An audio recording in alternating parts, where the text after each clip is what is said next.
Le salon ferme ses portes. Alors on savait déjà que le Sival battait un record avec 703 exposants. Anne, qu'est-ce que ça donne au niveau des visiteurs? Alors au niveau des visiteurs, on ne sera pas sur un record de fréquentation parce qu'en 2020, on avait accueilli plus de 26 000 visiteurs, mais on devrait frôler notre record, donc on est super content en fait parce que c'est vrai qu'en 2022, le Sival s'était tenu en mars, donc avec une fréquentation en baisse. Et donc là, on est largement au-dessus de nos fréquentations de 2018-2019 et on est quasiment à 2020, donc on va se situer aux alentours des entre 25 et 26 000 visiteurs. Donc c'est très très bien. Un bon résultat avec une Ouais. journée de grève aussi qui a pu perturber les Tout à transports. fait, peut-être un peu perturbé aujourd'hui. Et au-delà de ça, on est vraiment, nous, très très contents de la performance du Sival de cette année. Il y a un chiffre de visiteurs, mais surtout ce qu'on a constaté, c'est le retour de tous les événements qui faisaient l'ADN du Sival.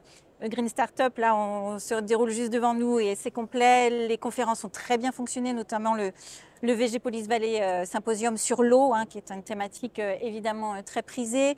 On a retrouvé nos événements de l'espace emploi. Enfin bref, tous les ingrédients qui font le Sival, on les a tous retrouvés après ces grandes années de suspension Covid, donc on est très contents.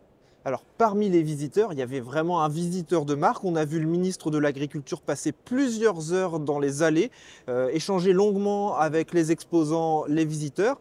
Ça veut dire quoi? Le Sival, c'est aussi un rendez-vous politique?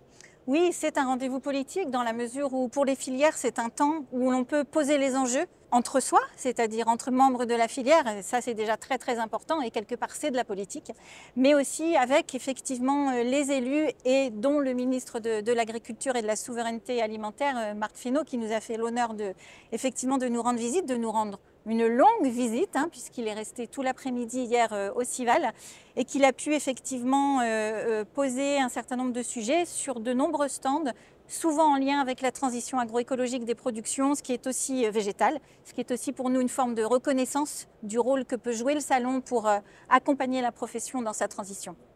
C'est désormais officiel, le Sival sera décliné à Dakar avec une édition à Dakar. Est-ce que ça change quelque chose pour le Sival à Angers? Oui, ça change forcément quelque chose. On est là dans notre stratégie d'internationalisation, d'ouverture sur le monde.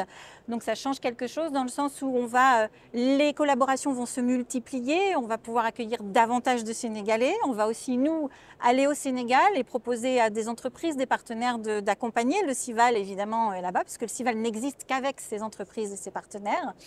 Et on va pouvoir construire une collaboration, une forme de coopération internationale autour de ces productions végétales. Donc oui, ça change quelque chose. Bien, merci beaucoup Anne. Et pour conclure, est-ce que vous pouvez donner les dates du Sival 2024 à Angers? Oui, donc du 16 au 18 janvier 2024 ici au Parc des Expositions d'Angers. Eh bien, on se donne rendez-vous en 2024.